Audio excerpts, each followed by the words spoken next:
College, school में पढ़ाई करने के दौरान लड़का और लड़की का प्रेम हो ही जाता है।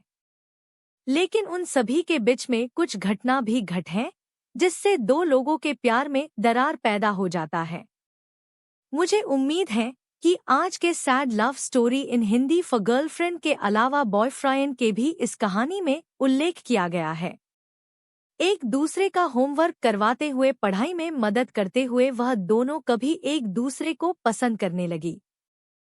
उन्हें पता भी नहीं चला और आंखों ही आंखों में प्यार का इजहार भी हो गया। पर इस बात से अनजान आकाश और काव्या भी उन दोनों के लिए फीलिंग्स रखते थे। फिर एक दिन आखिर हिमांशु ने ठान ही लिया कि वो अपने दिल की बात हिमांशी को बताकर रहेगा। इसलिए क्लास खत्म होने के बाद जब सब चले जाते हैं, वो दोनों वहीं रुक जाते हैं। तब हिमांशु हिमांशी से कहता है, हिमांशु, मैं बहुत दिनों से तुमसे एक बात कहना चाहता हूँ। बोलो हिमांशु, क्या बात है? हम दोनों बचपन के दोस्त हैं और मैं तुम्हें पसंद भी करता हूँ। तो क्या तुम मेरी गर्लफ्रेंड बनोगी? बिना बोले भी इतने दिनों में हम दोनों ने बहुत कुछ बोल दिया था। फिर भी अगर तुम पूछ रहे हो तो मैं तुम्हें आंसर दे देती हूँ। इतना कहकर हिमांशी बहुत तेज हंसने लगती है। कभी हिमांशु फिर से उससे कहता है, हंस क्यों रही हो? क्या तुमको ये सब मजाक लग रहा है? अरे नहीं। अच्छा ठीक है। हाँ, मैं भी तुम्हें पसंद करती हूँ और तुम्हारी गर्लफ्रेंड बनना चाहती हूँ। इतना सुनकर हिमांशु बहुत खुश हो जाता है और वो दोनों एक दूसरे को गले लगा लेते हैं।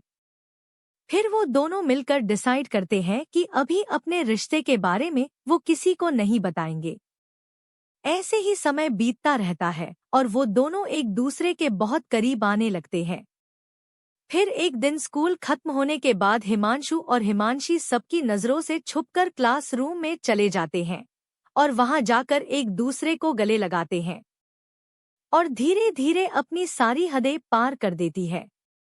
फिर उनको ढूंढते हुए आकाश और काफिया वहां आ जाते हैं और उन दोनों को देख लेते हैं।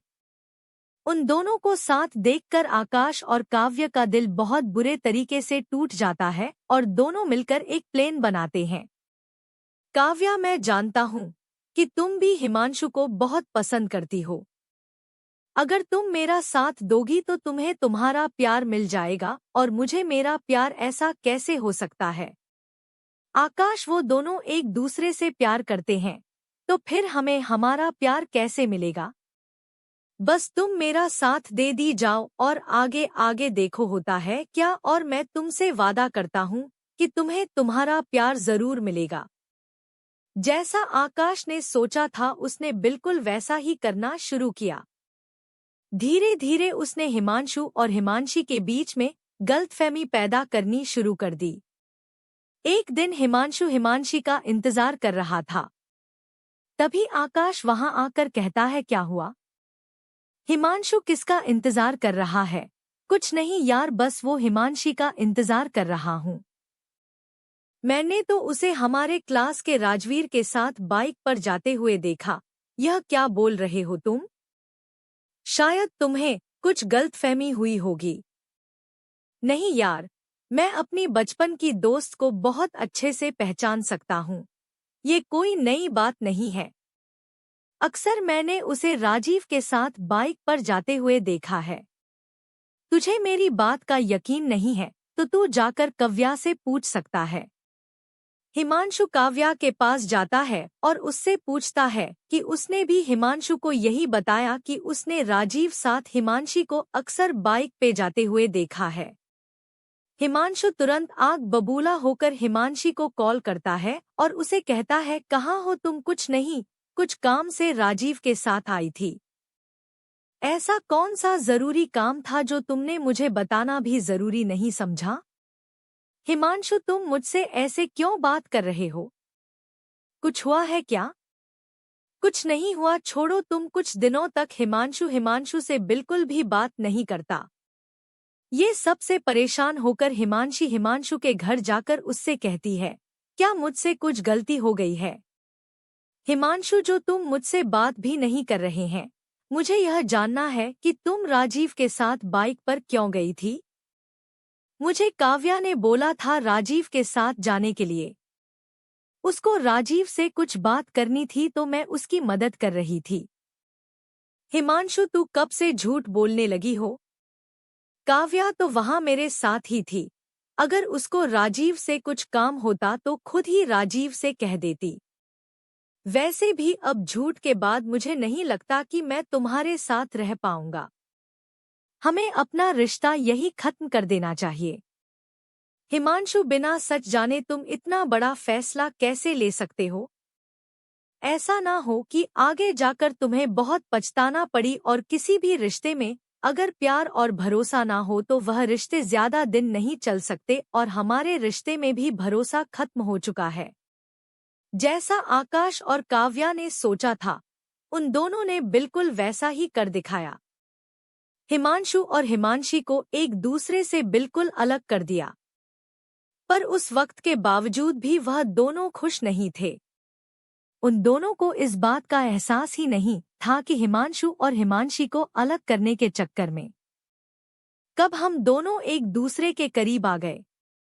फिर आकाश काव्य से कहता है, यार काव्या, हमें हिमांशु और हिमांशी के साथ बहुत गलत किया है। हमें अपने प्यार का एहसास तो हो गया, पर हमने उन दोनों को अलग कर दिया।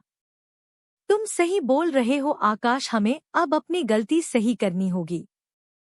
अगले दिन आकाश और काव्या हिमांशु हिमांशी के पास जाकर सब सच बता देते हैं कि कैसे उन लोगों ने अपने अट्रैक्शन को प्यार समझ लिया, और उस प्यार को पाने के लिए उन दोनों के बीच में गलतफहमी पैदा कर दी।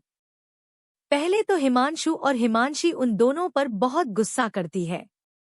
तुम दोनों के बचपन के चक्कर में हम दोनों पर कितना कुछ गुजरा है।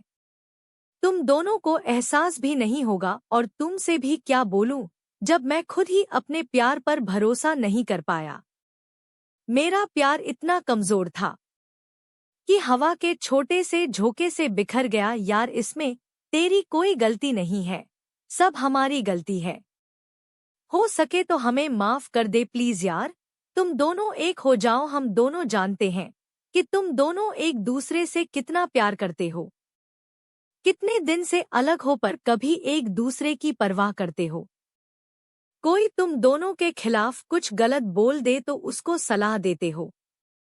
तो अपने प्यार को एक चांस और दो। बहुत सोचने के बाद उन दोनों को एहसास होता है कि प्यार इंसान से कुछ भी करवा सकता है, इसलिए वो उन दोनों को माफ कर देते हैं।